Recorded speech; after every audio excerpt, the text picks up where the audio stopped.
오늘은 자신의 아들 딜런과 함께 새로운 인생을 살아갈 에디 브록에 대해 전해드릴 시간입니다. 하지만 그 전에 지금까지 있었던 일들을 간단히 요약해드릴까 하는데요. 최근 에디와 베놈은 신비오트의 신 널의 1차 지구 침략을 막았다가 이 과정에서 새로운 힘을 얻어 더욱 강력해지게 됐습니다.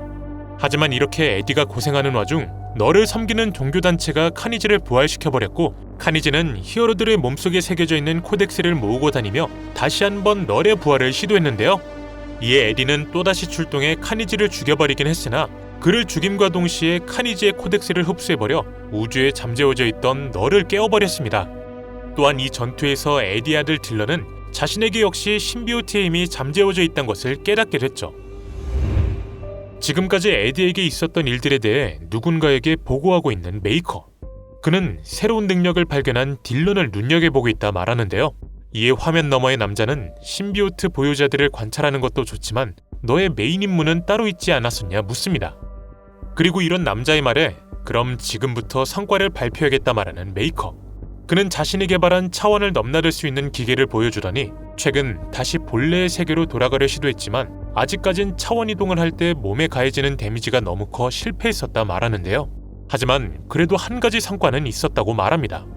바로 자신의 세계의 신비오트 일부를 차원 이동 기계를 통해 이쪽 세계로 들여오는 데 성공한 것. 메이커의 목적은 이제 이 신비오트를 완전체로 회복시키는 것이었는데, 사실 과거에 메이커가 에디를 도와 히어로들의 몸속에서 코덱스를 빼내던 것도 다 이런 이유 때문이었던 것입니다. 메이커의 프레젠테이션을 보더니 흡족한 미소를 짓는 이들. 그리고 너의 계획대로 어디 한번 실행해보라 말하는데요. 사실 메이커와 대화하던 이들은 수많은 차원의 리드 리차드들이 모여 만든 의뢰였고, 이들은 메이커에게 절대 실패하지 말라고 당부합니다. 한편 카니지를 막은 지 며칠 지난 후 집에서 깔끔히 면도를 하고 있는 에디. 그가 이렇게 멀끔히 차려입는 이유는 캡틴과의 미팅이 잡혀있기 때문이었고, 에디는 해리 오스본과 그의 아내 리즈에게 딜런을 맡아달라고 부탁한 후 대기하고 있던 기사의 차에 올라타 목적지로 향해봅니다. 물론 이 차는 아이언맨의 기술이 탑재된 차였기에 에디의 예상과는 좀 다르게 이동했지만 말이죠. 어벤져스 타워에 도착해 캡틴과 인사를 나누는 에디. 그는 캡틴에게 이제 자신을 왜 소환한 것인지 알려달라 말하는데요. 하지만 캡틴은 일단 자신을 따라와 보라며 그를 한 방으로 인도합니다. 그리고 그 안에는 어벤져스가 대기하고 있었는데, 캡틴은 에디에게 어벤져스의 일원이 될 것을 권유하기 위해 그를 불렀던 것입니다. 예상치 못한 상황에 크게 당황하는 에디. 당연히 베놈은 에디에게 일단 숨 좀 쉬라며 그를 진정시키는데요. 그런데 이때 에디의 머릿속에 울려 퍼지는 목소리는 베놈 것만이 아니었습니다. 바로 카니지의 목소리까지 들리기 시작한 것. 에디는 저번 전투에서 카니지의 코덱스를 흡수했기에 원하든 원치 않든 그의 일부와 함께하게 된 것이었습니다. 고통스러워하는 에디에게 괜찮냐 물어보는 히어로들. 이에 에디는 머리를 부여잡고 일단 집으로 돌아가 생각을 좀 해보겠다 답하는데요. 캡틴은 편할 때 전화 달래며 명함을 건넸고, 다른 히어로들 역시 그를 흡족히 바라봅니다. 물론 이들 모두 에디의 속사정은 모르는 상태였죠. 잠시 후 식은땀을 흘리며 집에 도착한 에디. 그는 딜런의 인사에 답하지도 못한 채 서둘러 화장실로 달려가는데, 이곳에서 카니지의 목소리를 잠재워보려 약을 털어넣지만 도리어 정신이 몽롱해져 그대로 기절해버립니다. 에디가 무의식 상태가 되자 시작된 공허의 세계, 그리고 그의 앞에 나타난 아들 딜런. 에디는 딜런을 향해 최선을 다해 나아가보지만 갑자기 널이 나타나 그를 가로채버립니다. 이때 카니지 신비오트에 뒤덮인 채 잠에서 깨어나는 에디. 그는 두통에 시달리며 몸을 일으켜보는데요. 그의 등에는 소름 돋게도 신이 오고 있다라는 문장이 새겨져 있었습니다. 이대로 가다간 딜런을 위기에 빠뜨릴 수도 있겠다는 생각이 든 에디는 큰 결심을 합니다. 바로 쪽지 하나만을 남기곤 모든 일을 해결한 후 돌아오는 것을 택한 것.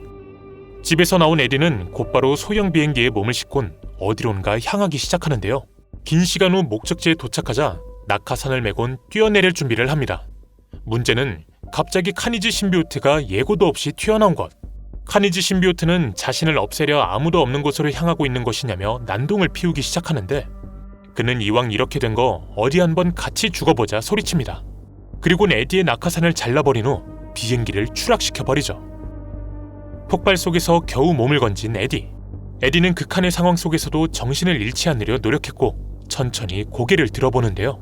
그의 앞에는 폭발을 활용해 몸에서 뻗어나온 카니지 신비오트가 웃음을 짓고 있었습니다.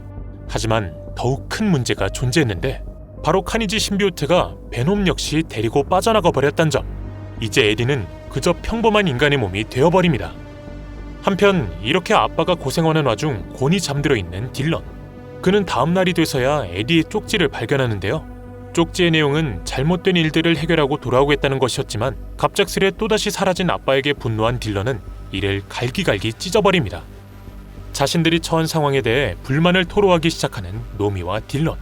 딜런이 집안에 갇혀 있어야만 하는 상황이 거지 같다 말하자 노미는 자신은 위치 추적기까지 달고 살아야 한다며 공감하는데요. 이 둘은 이렇게 본인들을 아이 취급하는 어른들에게 질려있는 상황이었습니다. 노미와 계속 대화를 나누다 비밀 하나를 알려주겠다 말하는 딜런. 그는 절대 어른들에겐 알려주면 안 된다 강조하더니 슬며시 주머니에 손을 넣는데 그가 꺼낸 것은 카니지 신비오트 조각이었습니다. 딜런은 과거 카니지와 전투를 펼칠 때 남들의 눈을 피해 몰래 조각 하나를 챙겼던 것이었죠. 자신의 맘대로 이 조각을 조종할 수 있다고 자랑하는 딜런을 보곤 흥미로워하는 노미. 하지만 이렇게 기고만장한 딜런의 태도와는 달리 그의 신비오트 컨트롤 능력은 아직 완벽하지 않았는데요. 물론 딜런은 이 문제를 심각하게 받아들이지 않았고 그저 자신의 능력에 심취해 있었습니다. 그날 밤 깊은 잠에 빠졌다 딜런이 중얼거리는 소리에 깨어난 노미. 그리고 그의 눈앞에 펼쳐지고 있는 소름 돋는 장면. 바로 딜런이 너를 상징하는 원을 그리며 정신이 나간 듯 그를 찬양하고 있는 모습을 발견한 것이었는데요. 노미는 뭔가 잘못돼가고 있다는 것을 확신했지만 너무나 겁에 질려 있었기에 그저 이불을 뒤집어 쓰곤 다시 잠들어 보길 기도합니다. 이후 딜런이 침대 위에 눕자 그의 머릿속엔 더욱 생생해지는 널의 목소리. 널은 딜런에게 남들이 너를 덮치기 전 먼저 선수를 쳐야 한다며 살인 충동을 불어넣는데 이때 식은땀을 흘리며 벌떡 일어나는 딜런. 노미는 당황한 딜런을 진정시켰고 먹을 것을 가져다 주겠다며 방을 빠져나갑니다. 그리고 노미가 사라지자마자 딜런은 놀란 마음을 진정시키더니 침대 밑에 고이 숨겨둔 박스를 꺼내 더 이상 너를 가둬두지 않겠다고 말합니다. 한편 이렇게 딜런이 널과 접촉하는 사이 화염을 피해 멀리 도망가고 있는 에디. 그는 마치 어디로 가야 할지 아는 듯 특정 목적지를 향해 달려가는데요. 이내 한 묘지 앞에 도착했고 그곳에서 비밀문을 열더니 서둘러 안으로 들어갑니다. 그리고 이곳엔 수많은 무기들이 대기하고 있었는데 사실 에디가 도착한 곳은 과거 그가 이미 와봤던 버려진 섬이었었기에 이런 비밀 장소들을 파악하고 있던 것입니다. 카니지 신비오트와 싸우기 위해 완벽무장을 시작하는 에디. 그는 준비를 마친 후 서서히 밖으로 나가보는데요. 에디가 다시 정체를 드러내자 정글의 수많은 동물들이 그에게 향하기 시작합니다. 이들 모두 카니지 신비오트가 에디를 잡기 위해 감염시켜둔 상태였죠. 우선 화염 방사기를 활용해 배리어를 만든 후 불화살을 꺼내 위협을 가해보는 에디. 하지만 조준에 집중하는 바람에 땅바닥에는 신경을 쓰지 못하는데 그 사이 카니지 신비오트는 땅을 파고 들어간 후 순식간에 튀어나와 에디를 감싸버립니다. 에디를 무력화시키는 데 성공해 의기양양해대는 카니지 신비오트. 이런 그에게 에디는 자신에게 베놈만 돌려준다면 너를 더 이상 죽이려 들지 않겠다며 거래를 제안하는데요. 하지만 당연히 카니지 신비오트에게서 돌아온 대답은 비웃음이 섞인 거절뿐이었습니다. 거래도 거절당하고 팔까지 잡혀 잡아먹히기 직전에 놓인 에디에게 남은 선택은 이제 단 한 가지뿐. 바로 자기 자신을 희생하는 것. 이렇게 에디는 본인의 팔을 잘라내버린 후 최선을 다해 다시 한번 도주를 시도하죠. 서둘러 언덕 밑에 숨은 뒤 지혈을 해보는 에디. 그는 출혈이 심해 의식이 점점 흐릿해지고 있었지만 정신을 붙잡곤 자신의 팔을 찢어봅니다. 그리고 팔을 찢음과 동시에 또렷해진 그의 정신. 이제 에디의 목적지는 산 꼭대기에 있는 송전탑이었는데 비록 폭우가 내리는 악조건이었지만 그는 최선을 다해 산을 타기 시작했고 긴 인고의 시간을 보낸 후 꼭대기에 도달하는 데 성공합니다. 문제는 송전탑에 오르기 시작했을 무렵 카니지 신비오트가 에디를 발견했다는 점. 그리고 시작되는 카니지 신비오트의 격렬한 방해. 하지만 이런 공격에도 에디는 굴하지 않았고 계속해서 위를 향해 나아가 봅니다. 송전탑에 도달하면 어벤져스에게 연락이라도 할 수 있을 줄 알았냐 비웃는 카니지 신비오트. 이런 그에게 에디는 말합니다. 어벤져스를 부르려는 것이 아니라 토르를 향해 기도하기 위해 이곳에 온 것이라고.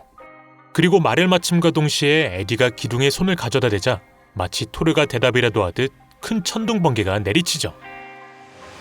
천둥의 영향으로 완벽히 분리된 베놈과 카니지 신비오트.